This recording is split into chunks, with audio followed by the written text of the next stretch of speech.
I used to love night drives. There was something calming about the empty highways and the hum of the engine under the stars. But I'll never forget the night that changed everything for me. Every time I think about it, a chill runs down my spine. It was a Friday, and I'd worked late at the office. By the time I left, it was close to midnight. I had a 2-hour drive back to my small town, so I figured I'd take the scenic route through the countryside. It was quiet, no traffic, and the moonlight made everything look surreal, almost peaceful. I thought it would help clear my head. I couldn't have been more wrong. About 30 minutes into the drive, I noticed a faint figure on the side of the road. At first, I thought it was a deer or maybe some roadside debris, but as I got closer, I realized it was a person, a woman. She was standing completely still, her long hair blowing slightly in the breeze. She wore a light-colored dress, the kind that looked old-fashioned, like something out of the 1940s. I slowed down, debating whether to stop. It didn't feel right to leave someone stranded out there in the middle of nowhere, but as I inched closer, something about her felt off. She wasn't waving for help or trying to flag me down. She just stood there, staring straight ahead, not even looking at my car. As I passed her, I couldn't help but glance in my rearview mirror. That's when my heart nearly stopped. She wasn't on the side of the road anymore. She was standing directly in the middle of the lane, facing my car. I slammed on the gas, my mind racing. It had to be some kind of trick, right? Maybe she moved fast, or I was just tired and seeing things. But deep down, I knew better. I drove for what felt like miles, trying to shake the uneasy feeling crawling up my spine. But then I saw her again. This time, she was standing by a lone streetlight on the side of the road, her pale face illuminated by the flickering light. It was her. The same dress, the same eerie stillness. I didn't stop. I didn't even slow down. My hands were gripping the wheel so tightly that my knuckles turned white. My eyes stayed glued to the road ahead, but every time I checked the mirrors, I swear I saw her. Closer, clearer. Her face was pale, her eyes dark and hollow, and her mouth, it was slightly open, like she was trying to say something but couldn't get the words out. I turned on the radio, desperate for some noise to drown out my growing panic. Static. I flipped through every station, but it was all static. That's when I heard it. A faint voice, just barely audible through the crackling. It was soft and distant, like someone whispering from far away. I turned the volume up, straining to hear. Don't look back. The voice was clear now, unmistakably a woman's. I froze. My heart was pounding so hard I thought it might burst out of my chest. I wanted to pull over, but the thought of stopping on that dark, empty road made me feel sick. I kept driving, my hands shaking on the wheel. I don't know how much time passed before I saw the headlights of another car in the distance. Relief washed over me. Another driver. Maybe I wasn't alone after all. As the car approached, I flashed my high beams, trying to signal them, maybe warn them about the woman. But as the car passed me, I saw it was empty. No driver. No passengers. Just an empty car gliding silently down the road. At that point, I was barely holding it together. I pressed the pedal to the floor, desperate to get home. The landscape outside became a blur, but no matter how fast I went, I couldn't escape the feeling that something was following me. I glanced in the rearview mirror again, and there she was, sitting in my back seat. Her hollow eyes met mine in the mirror, and her lips moved silently, forming words I couldn't hear.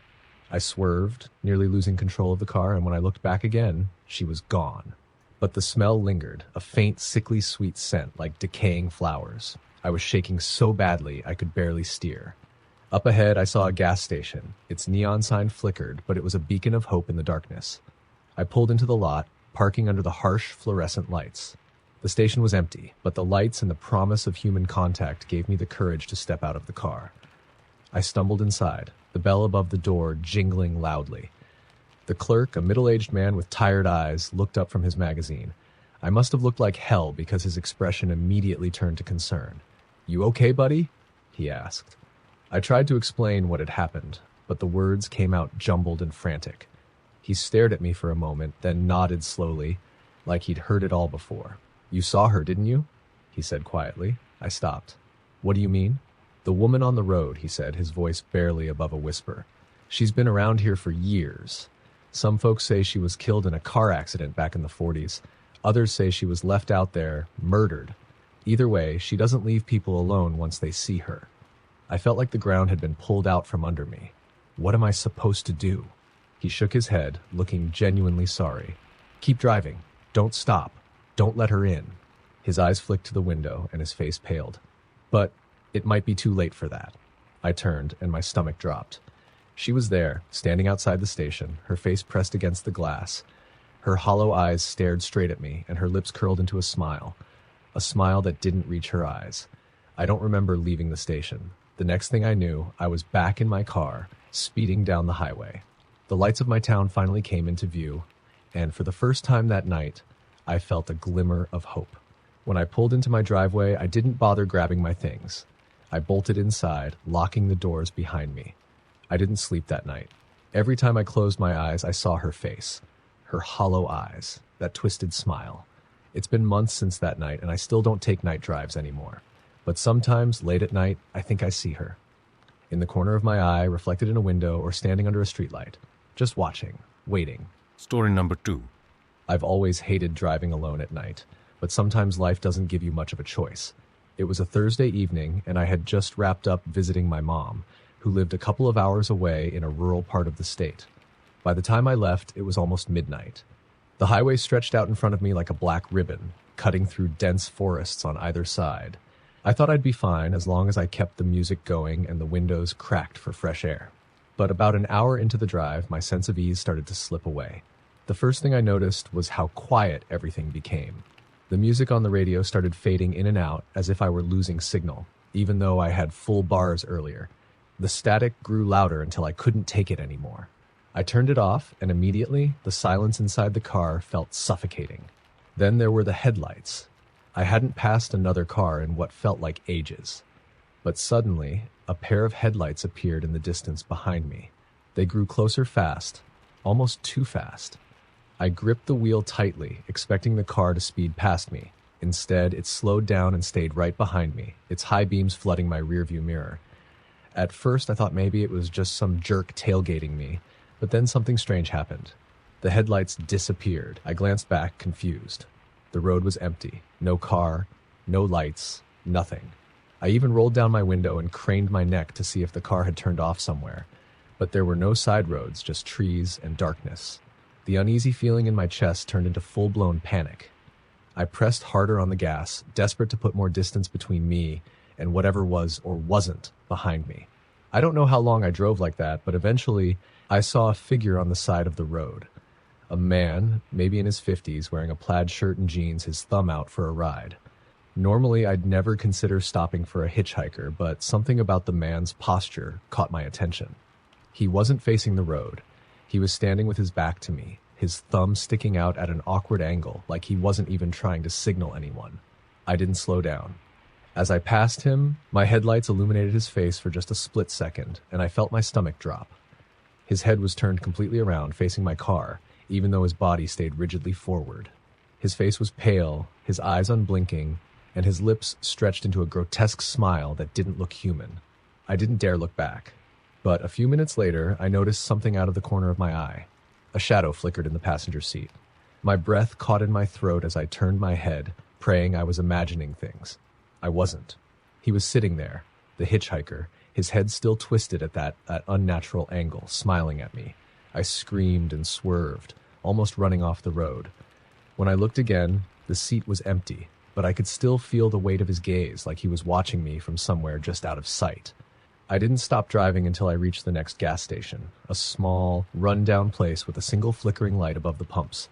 My hands were shaking so badly I could barely grip the wheel. I stumbled out of the car and into the store where the cashier, a wiry young guy, looked up at me with a raised eyebrow. "You okay, man?" he asked. "No," I said, my voice cracking. "There was someone. I saw." The words tumbled out of me, incoherent and frantic. The cashier listened, his expression shifting from skepticism to something darker. "You saw the hitchhiker, didn't you?" he said quietly. My blood turned cold. "What are you talking about?" He leaned closer, lowering his voice like he didn't want anyone else to hear. "People around here talk about him. They say he's been on this road for decades. Some folks think he's the ghost of a guy who was killed hitchhiking back in the 70s. Others say he's something worse, something that pretends to be human." I stared at him, unable to process what he was saying. "What happens if you see him?" The cashier shrugged, his face grim. "Depends. Some people say he follows you, gets into your car even if you don't stop for him. Others, well, they don't come back to tell the story. My stomach churned and I felt like I might be sick. I left the gas station in a daze, clutching the steering wheel so tightly my fingers ached. The road stretched out ahead of me, darker and more ominous than ever. I tried to focus to keep my mind from spiraling, but it felt like the darkness was closing in around me. The trees seemed to lean closer to the road, their branches clawing at the edges of my vision. And then the headlights appeared again. This time they didn't stay behind me. They moved up alongside my car, matching my speed. I glanced to my left and my heart stopped. It wasn't a car. It was the hitchhiker, running alongside me, his twisted face illuminated by the glow of my headlights. His legs moved impossibly fast, his head still turned at that horrifying angle, grinning at me through the window. I screamed and slammed on the brakes, my car skidding to a stop. When I looked again, he was gone. The road was empty. I didn't dare stop again, no matter how tired or terrified I felt. When I finally pulled into my driveway, the first rays of dawn were breaking over the horizon. I stumbled into my house, locking every door and window, and sat in the dark, shaking. I haven't taken a night drive since, but sometimes, late at night, I'll hear footsteps outside my window. Slow, deliberate, like someone pacing back and forth. And sometimes when I look in the mirror, I think I see him. Story number 3. I had been on the road for hours, and the monotonous rhythm of the tires against the pavement was beginning to lull me into a trance. It was a route I had driven many times before, taking me through winding back roads flanked by thick forests and desolate fields. Tonight, though, something felt off. The air seemed heavier, the trees darker, their branches clawing at the sky. The headlights from my car barely pierced the thick shroud of fog that had crept in, making visibility almost non-existent. I checked the clock on the dashboard. 2:13 a.m. Just a couple more hours, I told myself. The silence was oppressive, the kind of quiet that makes you hyper-aware of every sound. The creak of the leather seat when I shifted, the hum of the engine, my own breathing, it all felt too loud, like it didn't belong in the stillness of the night. And then, I saw her. She appeared on the side of the road so suddenly that I barely had time to react. My foot slammed on the brakes and the car screeched to a halt. Heart racing, I stared at her through the windshield. She was standing there, just a few feet from my car. A young woman, no older than her early 20s, wearing a pale, tattered dress that looked soaked through, though it hadn't rained in days. Her hair hung in wet, tangled strands over her face. I rolled down the window, hesitantly leaning out. "Are you okay? Do you need help?" She didn't respond. Instead, she slowly raised her head, her face obscured by the mess of hair. My stomach twisted. Something about her wasn't right, but I couldn't place it. Against my better judgment, I opened the car door. The moment my foot hit the pavement, the chill in the air bit through me like knives. "Miss?" I called out, my voice shaky. She tilted her head, a slow, unnatural movement in this, like a puppet being pulled on strings. Then she took a step forward. That's when I saw her face. Her skin was deathly pale, her eyes sunken and black as voids, but it was her mouth that froze me in place. It was stretched into an impossibly wide grin, her teeth jagged and yellow as if someone had carved the smile into her face. I stumbled back, tripping over my own feet and falling hard onto the asphalt. The woman, or whatever she was, took another step closer, her head tilting to the other side. "Help me," she whispered, her voice a raspy hiss that sounded like it hadn't been used in years. Every instinct in my body screamed at me to get up, to run, but I couldn't move. My limbs felt like lead, my breath caught in my throat. She took another step and then another, until she was standing directly over me. Her grin grew wider, impossibly wide, her teeth glinting in the dim light of the moon. "Help me," she repeated, louder this time, her voice distorting, almost echoing. With a surge of adrenaline, I scrambled to my feet and bolted back to the car. Slamming the door shut, I locked it and fumbled to start the engine. The car roared to life, and I hit the gas, the tires screeching as I sped away. In the rearview mirror, I saw her standing there, watching me. Her smile never faltered. I drove faster than I ever had before, my heart pounding in my chest. But the further I went, the more I felt like I wasn't alone. The car felt colder, the air heavier, and every so often I'd catch a flicker of movement in the corner of my eye. When I finally dared to glance at the passenger seat, my heart stopped. She was there. Her head was tilted, that same grotesque smile on her face. Her black eyes locked onto me. I screamed, swerving the car wildly, but when I looked again, the seat was empty. The rest of the drive was a blur. I don't even remember how I made it home. All I know is that when I finally parked in my driveway, I didn't move for a long time. I sat there, gripping the steering wheel, staring straight ahead, afraid that if I looked anywhere else, I'd see her again. I eventually forced myself inside, locking every door and window behind me. I didn't sleep that night. How could I?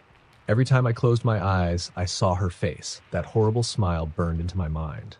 Over the next few days, things only got worse. I started hearing whispers in the dead of night, faint and indistinct, coming from just outside my bedroom window. My lights would flicker, my electronics would glitch, and I couldn't shake the feeling that I was being watched. Then, one night, I woke up to the sound of scratching. It was coming from the ceiling, faint but deliberate, like nails dragging across the wood. I froze, my heart pounding in my ears. The scratching moved, slow and purposeful, until it was directly above me. I wanted to run, to scream, to do anything, but I couldn't move. I was paralyzed by fear, trapped in my own bed. And then, the whispering started again. Help me.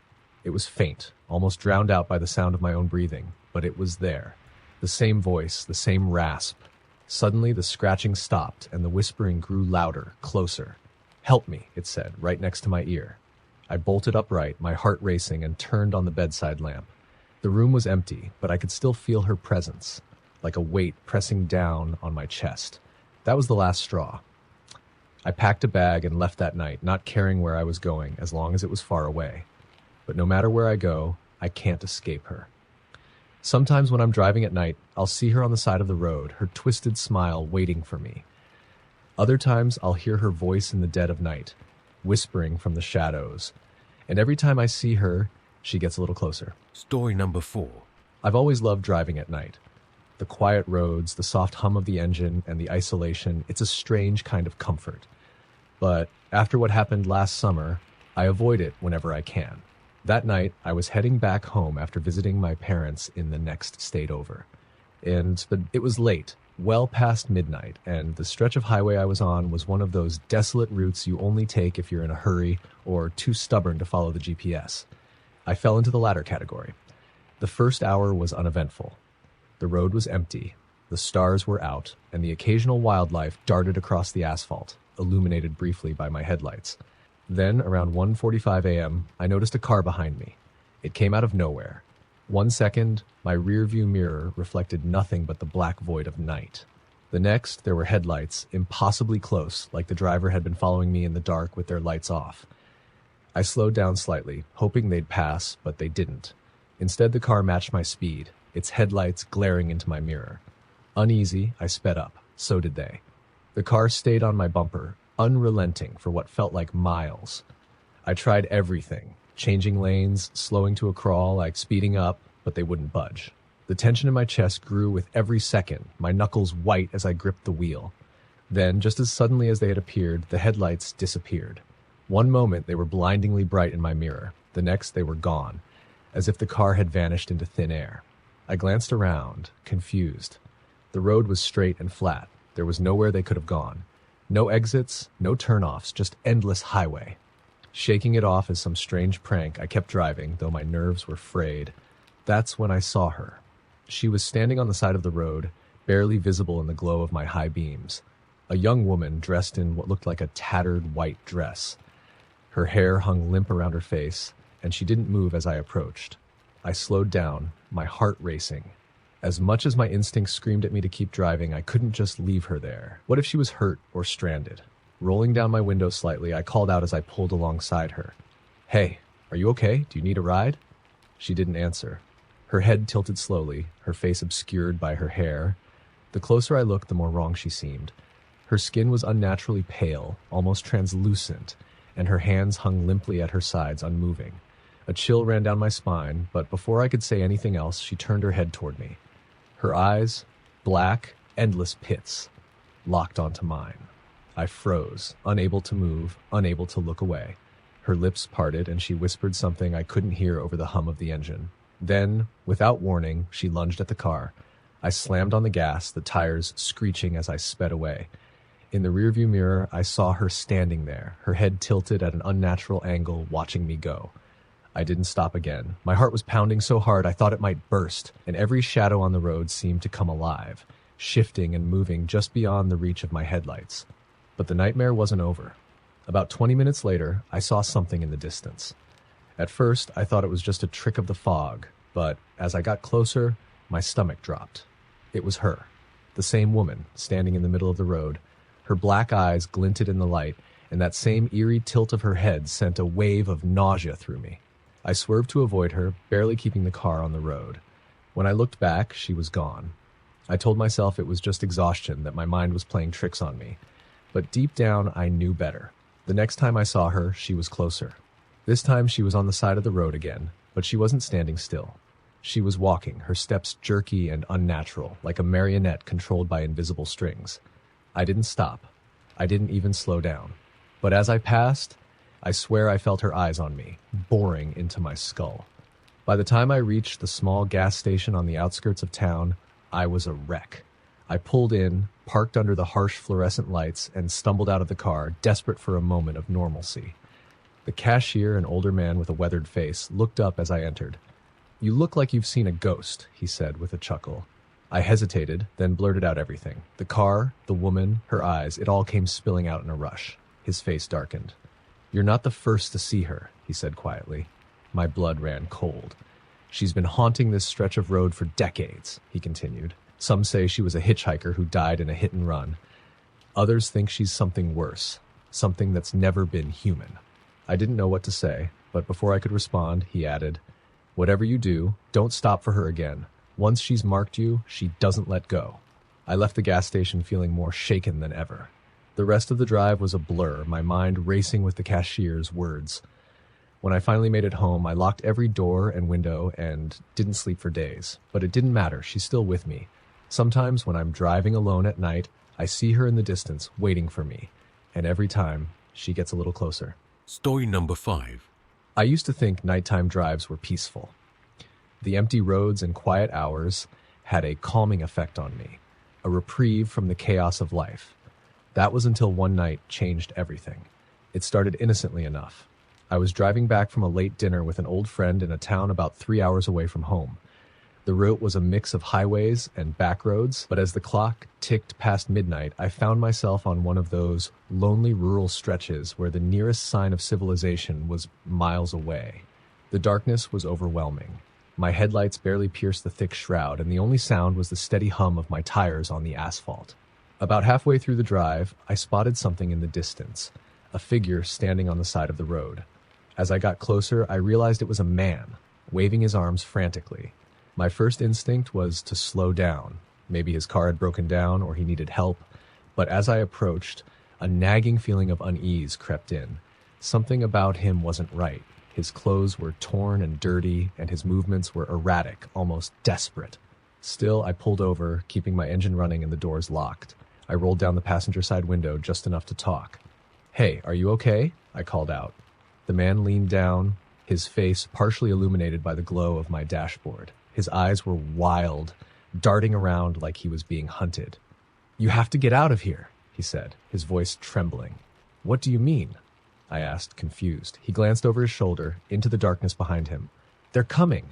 Please, you have to leave." Before I could respond, he bolted into the woods, disappearing into the trees without another word. I sat there, stunned. The air felt heavier, like the night itself had grown denser, pressing down on me. My instincts screamed at me to drive, but curiosity kept me frozen. Who was they, and what was he running from? A sudden movement in my peripheral vision snapped me out of my thoughts. I turned my head, expecting to see the man, but there was nothing. Just the empty road and the endless expanse of trees. Shaking it off, I shifted back into drive and pressed on. But the further I went, the more unsettled I became. The road felt different now, as if it were leading me somewhere I wasn't meant to go. That's when I saw the first shadow. It darted across the road ahead, so fast I barely registered it. My heart skipped a beat, and I slammed on the brakes, my headlights illuminating nothing but the empty asphalt. Taking a shaky breath, I convinced myself it was just an animal. But deep down, I knew it wasn't. Minutes later, it happened again. This time, it wasn't just a blur, it was a figure. Human-like, but not quite. Its movements were jerky, unnatural, as it crossed the road and vanished into the trees. Panic set in. I pressed harder on the gas, desperate to put distance between me and whatever was out there. But the shadows didn't stop. They seemed to multiply, flitting in and out of the darkness, always just out of reach of my headlights. Then, my car started acting up. The engine sputtered and the lights flickered. I let out a string of curses, gripping the wheel tightly. "Not now," I muttered, praying it was just a glitch. But the car began to slow, no matter how hard I pressed the accelerator. Finally, it came to a complete stop. The silence was deafening. I sat there, gripping the wheel, my breaths coming in shallow gasps. The darkness outside seemed to close in, suffocating, as if it were alive. And then I heard it. A faint tapping on the back window. I froze, every muscle in my body locking up. The tapping came again, more insistent this time. Slowly, I turned my head, peering into the rearview mirror. At first, I saw nothing. But then, a face emerged from the shadows, pressed against the glass. Pale, featureless, with empty black sockets where eyes should have been. I screamed, fumbling to restart the car. The engine sputtered, but it wouldn't turn over. The tapping turned into banging, the sound echoing through the car. More faces appeared, surrounding the vehicle, their hollow eyes fixated on me. Desperation took over. I grabbed my phone, but there was no signal. The figures outside seemed to sense my panic, their movements growing more frenzied. One of them began clawing at the driver's side window, its nails screeching against the glass. Another climbed onto the hood, its head tilting unnaturally as it stared down at me. I don't know what came over me, but I started screaming at them. "Leave me alone! What do you want?" The banging stopped. For a moment, everything was silent again. The figures stood motionless, their eyeless faces still turned toward me. Then, as one, they began to smile. It wasn't a normal smile. It was wide, too wide, stretching impossibly across their faces. The sight of it made my stomach churn, and I felt an overwhelming urge to vomit. Just as I thought I was about to lose my mind, the car roared to life. I didn't question it. Slamming my foot on the gas, I tore down the road and helped the figures vanishing into the rearview mirror. I drove for what felt like hours, not daring to stop until I saw the faint glow of a gas station in the distance. When I finally pulled in, I stumbled out of the car, trembling. The attendant, a middle-aged woman, gave me a concerned look as I approached. "You okay, honey?" she asked. I hesitated, then told her everything. Her expression darkened. "You were on Black Hollow Road, weren't you?" I nodded, confused. She sighed, shaking her head. "You're lucky you made it out. Not everyone does." I pressed her for more, but she refused to elaborate. Instead, she handed me a cup of coffee and told me to keep driving, to get as far away from that road as possible. I didn't need to be told twice. To this day, I don't know what I encountered that night. I've tried to research the area, but all I've found are vague rumors and cryptic warnings to stay away. One thing's for sure, I'll never drive those back roads again. Story number 6. When I was 22, I took a job as a long-haul delivery driver. The hours were brutal, the pay was mediocre, but the freedom of the open road called to me. I loved the solitude. Just me, my truck, and the endless blacktop stretching out ahead. One night, about 6 months into the job, I was tasked with delivering a load of equipment to a small town in Kansas.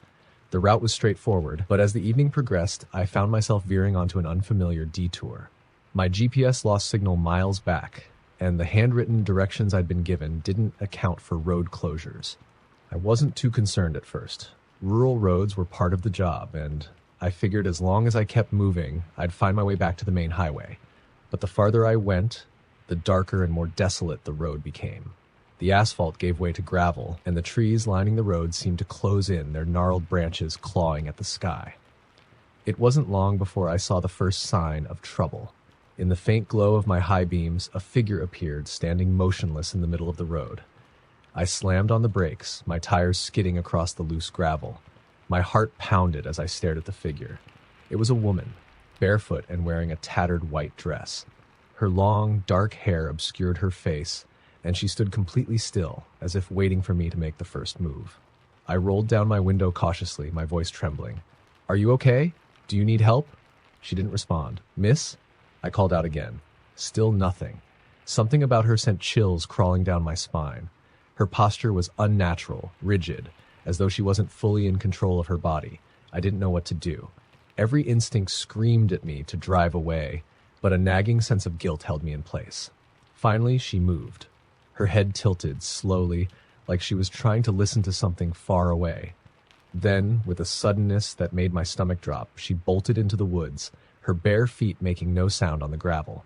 I sat there, staring after her, my hands gripping the steering wheel. Part of me wanted to go after her, to make sure she was okay, but the rational part of me knew better. I pressed on, trying to shake off the encounter. But the road only grew stranger. About 10 minutes later, I saw something else, a car abandoned on the side of the road. Its headlights were off, but the driver's side door hung open, swaying slightly in the breeze. Slowing down, I peered out the window, scanning the area for signs of life. Hello? Anyone there? Silence. I pulled over, against my better judgment, and stepped out of the truck. The night was deathly quiet, Fry, the kind of silence that presses on your ears. I approached the car cautiously, shining my flashlight into the interior. The seats were empty, but the dashboard was smeared with something dark. At first, I thought it was grease, but the smell told me otherwise. Blood. A chill ran down my spine. Backing away, I turned to head back to my truck when I heard it, a faint whisper, carried on the wind. Help me. The voice was soft, almost too faint to hear, but it froze me in my tracks. It seemed to come from the woods, just beyond the abandoned car. Hello? I called out, my voice shaking. Help me, the voice repeated, louder this time. I should have left. Every fiber of my being told me to get in my truck and drive, but something about the voice compelled me forward. I stepped into the tree line, the beam of my flashlight cutting through the darkness. The woods were dense, the air thick and heavy. Branches snapped underfoot as I moved deeper, the whispering growing louder. And then I saw her. The same woman from before, crouched on the ground, her back to me. She was rocking slightly, her hair hanging in a curtain around her face.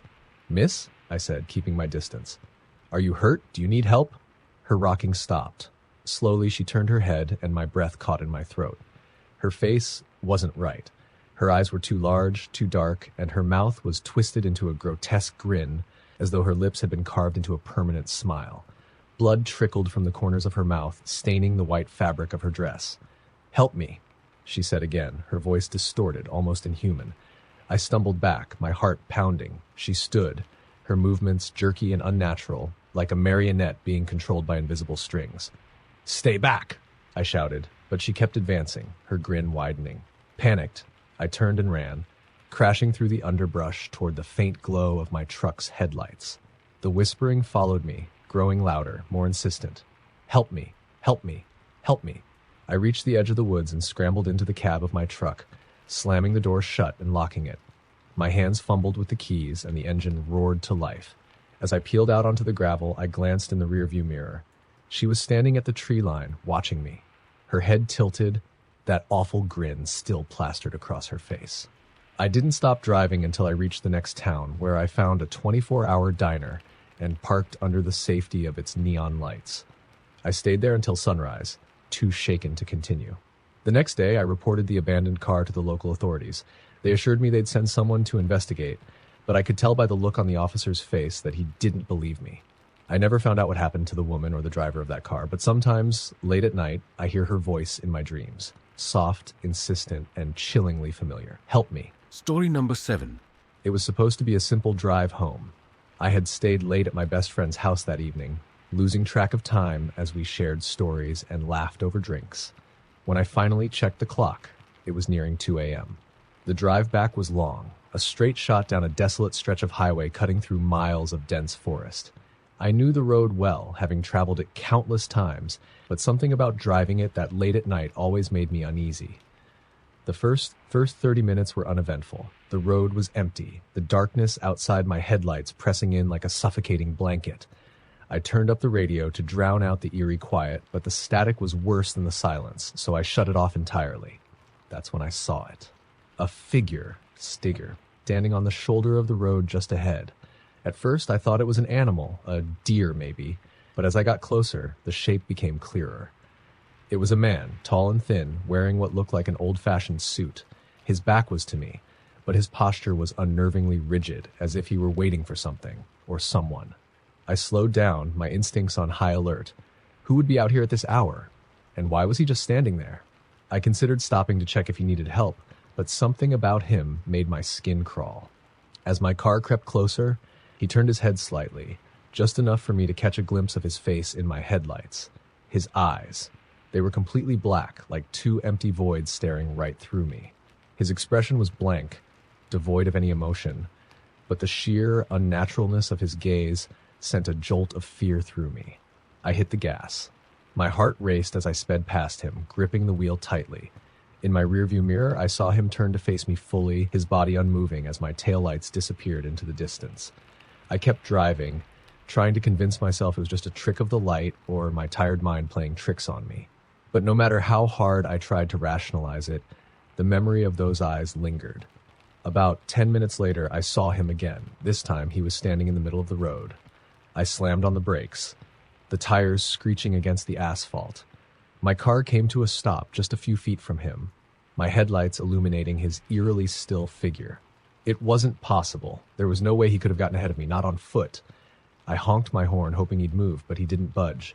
He just stood there, staring at me with those black, soulless eyes. "Get out of the way!" I yelled, my voice trembling. He tilted his head slightly, as if considering my words. Then, slowly, he lifted one hand and pointed to the woods on the side of the road. A chill ran down my spine. I didn't wait to find out what he wanted. Swerving onto the shoulder, I sped around him, my tires kicking up gravel as I accelerated. I kept glancing in my mirrors, expecting to see him standing there, but the road behind me was empty. For a moment, I thought I was in the clear. But then the radio, which I hadn't touched since shutting it off earlier, crackled to life. At first, it was just static, but then a voice emerged, low and distorted. "Turn back," it said. I froze, my knuckles whitening on the steering wheel. The voice repeated, louder this time. "Turn back." "No," I whispered to myself, shaking my head. "I'm not stopping." The static grew louder, the voice overlapping itself in a haunting chorus. "Turn back! Turn back! Turn back!" Suddenly, the car began to shake, the steering wheel jerking in my hands as if the road had turned to gravel beneath my tires. The headlights flickered, plunging me into brief moments of complete darkness. And then I saw him again. He was standing in the middle of the road, but this time, he wasn't alone. Figures emerged from the woods on either side of the highway, their forms barely visible in the dim light. They were all dressed in old-fashioned clothing, their faces pale and emotionless. Some were men, others women, and a few were small children. All of them had the same black, empty eyes. I hit the brakes again, my car skidding to a halt. The figures began to move closer, surrounding the vehicle. I locked the doors, my breath coming in short, panicked gasps.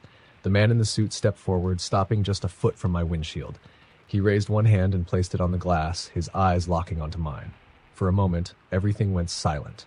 Then he spoke. "Leave," he said, his voice echoing inside my head. The pressure in the air was suffocating, like the atmosphere itself was trying to crush me. My ears rang, and my vision blurred as his voice grew louder, repeating the word over and over. "Leave, leave, leave."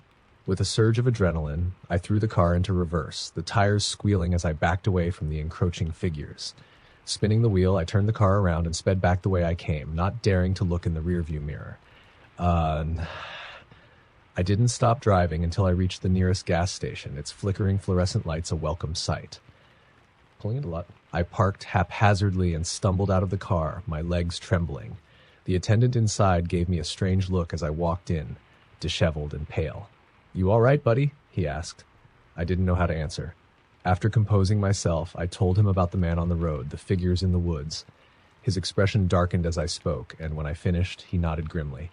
"You're not the first to see them," he said. "That stretch of highway, it's cursed. People say it's where a family died in a car crash years ago. Some folks even claim the man in the suit is the one who caused it." "Caused it?" I asked, my voice barely above a whisper. He nodded. "Lured them off the road, right into the woods. No one ever found their bodies." I didn't stay long after that. To this day, I avoid that highway at all costs. Even thinking about it sends a shiver down my spine. Sometimes when I'm driving late at night, I catch a glimpse of something in my rearview mirror, a shadow, a figure, just for a split second, and I can't help but wonder, are they still following me? Story number 8. The road seemed endless, an unbroken ribbon of asphalt flanked by dense woods on either side. My gas gauge hovered precariously close to empty, and I cursed myself for not stopping earlier. The nearest town was miles behind me, and the only sign of life was the occasional rustle of leaves carried by the wind. I was heading home from a weekend at my cousin's cabin, the thrill of hiking and fishing replaced by a creeping sense of dread as darkness fell. It wasn't the first time I'd driven alone at night, but something about this stretch of highway felt wrong. I turned up the heat and adjusted my grip on the steering wheel. The hum of the engine was the only sound, a monotonous drone that did little to soothe my nerves. I glanced at the clock on the dashboard, 11:47 p.m. Then I saw it, a woman standing on the side of the road. She was illuminated by my headlights, her figure pale and fragile against the blackness of the forest. She wore a thin white dress that fluttered in the wind, her long dark hair obscuring her face. For a brief moment I thought she might be a hitchhiker, but something about her posture made me uneasy. She wasn't moving, just standing there, perfectly still, her head tilted slightly downward. As I slowed the car to get a better look, she raised her hand. It was a slow, deliberate motion, her fingers curling in a beckoning gesture. A chill ran down my spine. "Keep driving," I muttered to myself, pressing harder on the gas.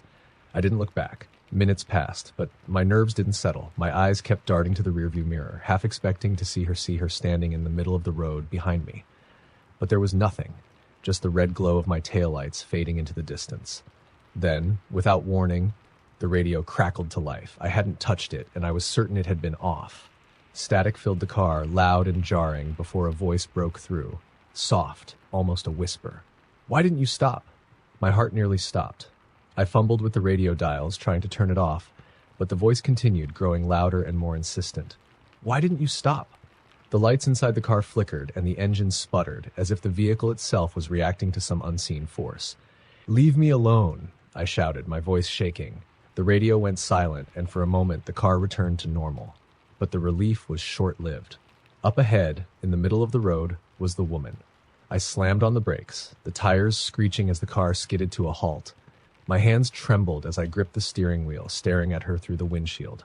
She was closer now, her face partially visible beneath her dark hair.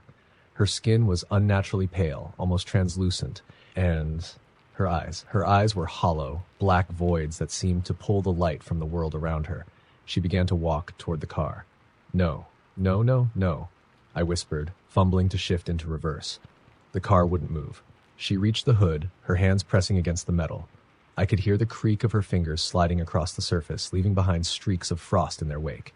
"Help me," she said, her voice echoing inside my head. It wasn't a plea.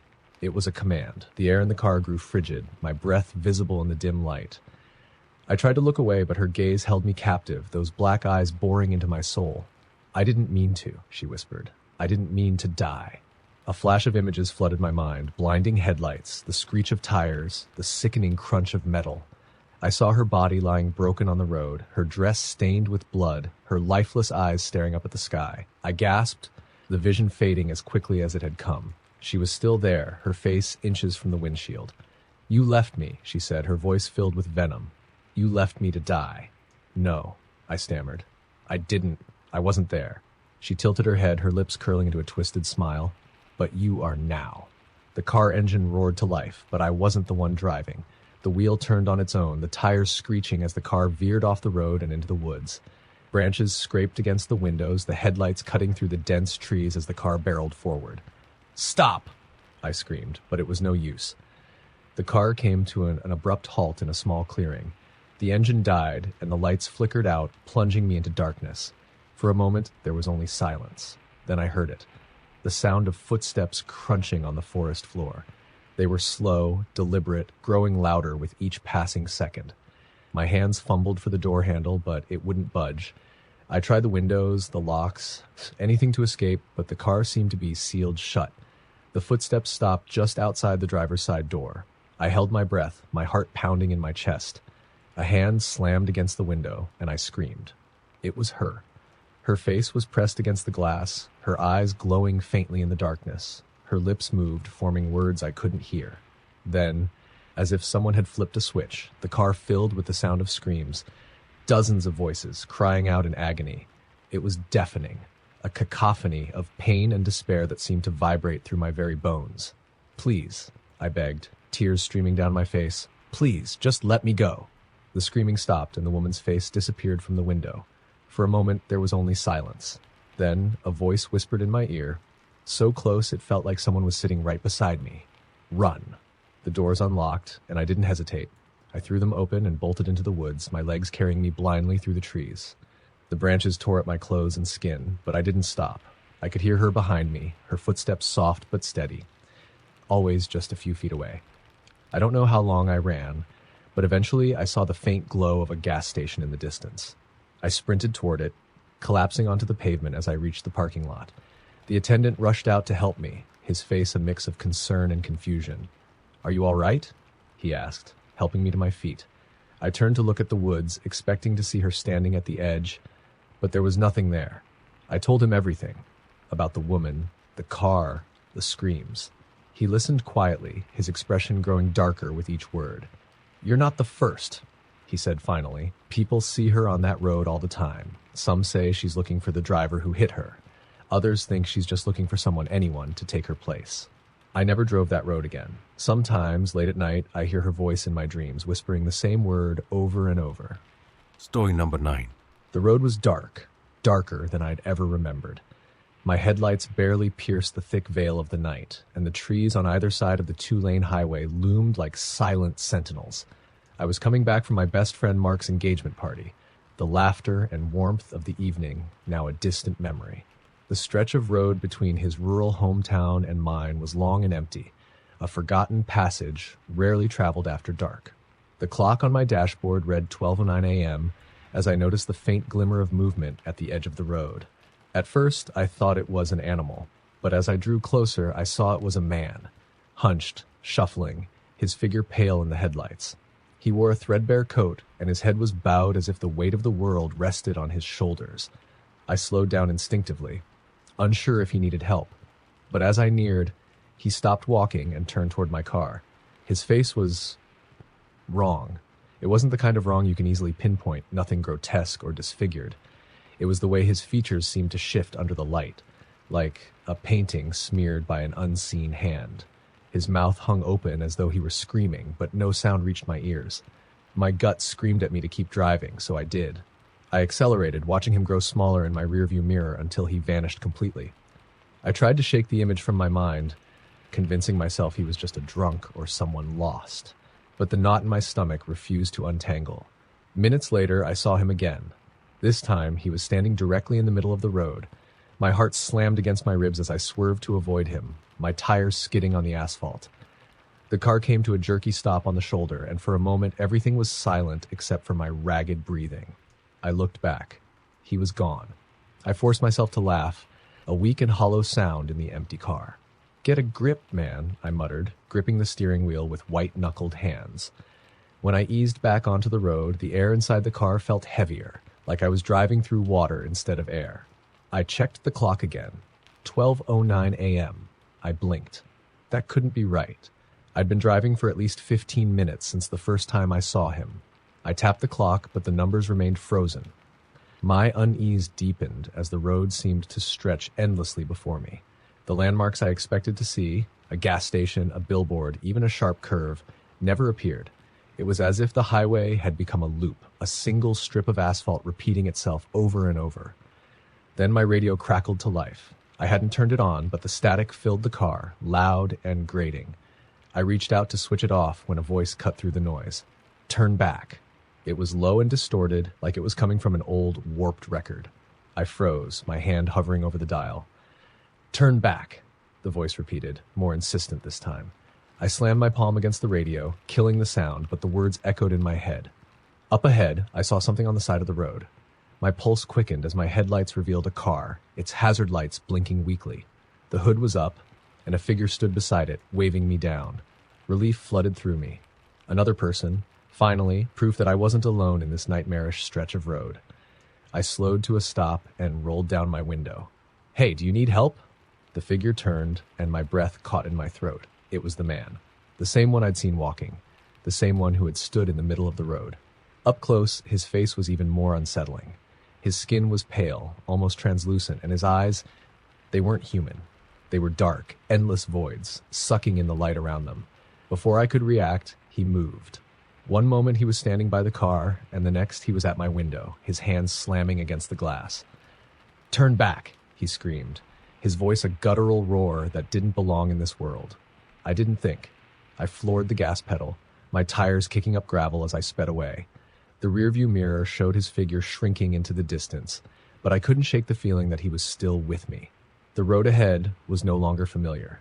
The trees seemed to close in, their branches twisting into grotesque shapes that clawed at the edges of my vision. The air in the car grew colder, and frost began to creep along the inside of the windshield. The clock still read 12:09 a.m. A low, guttural growl filled the car, emanating from everywhere and nowhere all at once. I gripped the wheel tightly, my knuckles aching as I whispered a prayer under my breath. The growling grew louder, a chorus of voices joining in, each one more distorted and inhuman than the last. It was coming from the back seat. I didn't want to look. Every instinct screamed at me to keep my eyes on the road, but the compulsion was overwhelming. Slowly, I glanced into the rearview mirror. He was there, sitting in the back seat, his hollow eyes locked onto mine. His mouth twisted into a grotesque smile, revealing teeth that were far too sharp, far too many. "You can't leave," he said, his voice dripping with malice. I screamed, swerving wildly as I tried to shake the image from my mind. The car skidded off the road, plowing into the trees before coming to a shuddering stop. The engine died, plunging me into silence. I fumbled with the door handle, desperate to escape, but it wouldn't budge. The windows were fogged with frost, the air so cold it burned my lungs. Then I heard it, the slow, deliberate sound of footsteps crunching through the underbrush. I turned my head, my heart hammering in my chest as the man emerged from the shadows. He walked with a deliberate, almost mocking gait, his empty eyes never leaving mine. "Turn back," he said again, his voice echoing inside my skull. I tried to speak, to plead, but no sound came out. He reached out, his hand pressing against the windshield, and the glass began to crack under his touch. "No," I screamed, kicking at the door, the window, anything to escape. The cracks spread like spider webs, and the last thing I saw was his face, pressed against the glass, his mouth opening impossibly wide. I woke up in a ditch, my car totaled, the morning sun breaking through the trees. A passing truck driver found me and called for help. When the police arrived, they asked me what had happened. I told them everything, but their expressions were skeptical. They chalked it up to exhaustion, maybe a hallucination caused by the crash. But I know what I saw. I still avoid that road, but sometimes late at night I see him in my dreams. He's always standing at the edge of the road, his hollow eyes watching, waiting, and I know, one day, he'll find me again. Story number 10.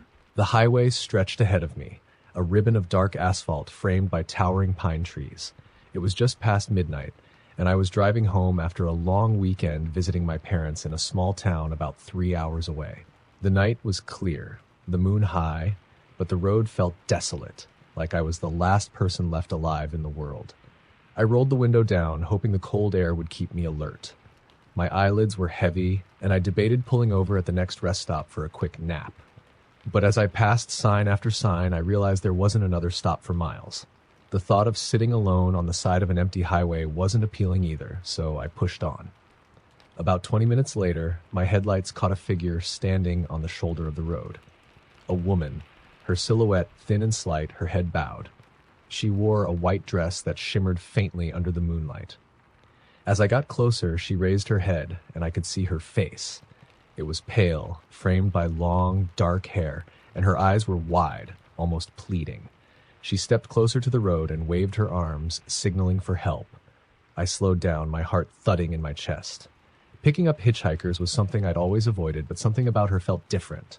She didn't look threatening. If anything, she looked terrified. Against my better judgment, I pulled over and rolled the window down slightly. "Are you okay?" I called out. Her voice was soft, almost too faint to hear. "Please, help me. My car broke down. I don't know what to do." I hesitated. "Do you need a ride, or do you want me to call someone for you?" She nodded quickly, her movements jerky, almost unnatural. "A ride. Just to the next town." Every instinct told me to drive away, to leave her standing there in the cold. But her eyes, they were filled with desperation and something else, something I couldn't quite place. I unlocked the passenger door. She slid in silently, folding her hands in her lap. Her dress was damp, clinging to her thin frame, and her hair dripped water onto the seat. I glanced at her feet. They were bare, her skin pale and mottled with cold. "Where's your car?" I asked, trying to keep my voice steady. "Back there," she said, gesturing vaguely over her shoulder. "It's far. Thank you for stopping." Her voice was strange, distant, like she was speaking from somewhere far away. I tried to make small talk to ease the tension, but she didn't respond, her gaze fixed on the road ahead. The silence in the car grew heavy, oppressive. After a few miles, I noticed something odd. The clock on my dashboard wasn't working. It was stuck at 12:06 a.m., even though I knew it had been almost half an hour since I'd picked her up. I tapped the glass, but the numbers didn't change. The radio crackled suddenly, filling the car with static. I turned it off, but the noise persisted, a low, grating hum that set my teeth on edge. The woman didn't react, her face blank, her hands still folded neatly in her lap. I swallowed hard. "Are you sure you're okay?" She turned to look at me then, her head tilting slightly. Her eyes were darker than I remembered, almost black, and her lips curved into a faint, unsettling smile. "I'm fine," she said, "but you're not." My stomach dropped. What do you mean?" "You shouldn't have picked me up." Her voice was flat, devoid of emotion. "It's too late now." I slammed on the brakes, the car skidding to a stop in the middle of the highway. "What are you talking about? Get out of my car!" She didn't move.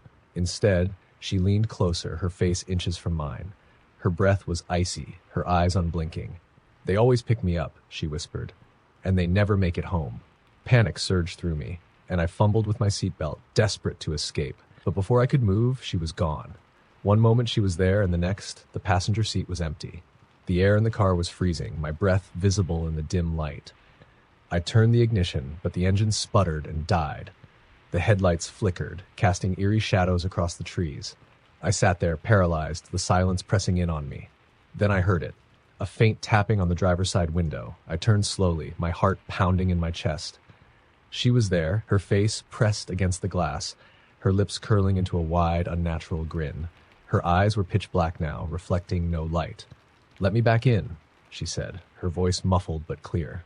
"You can't leave me here," I screamed, throwing the car into neutral and rolling it down the slight incline of the road.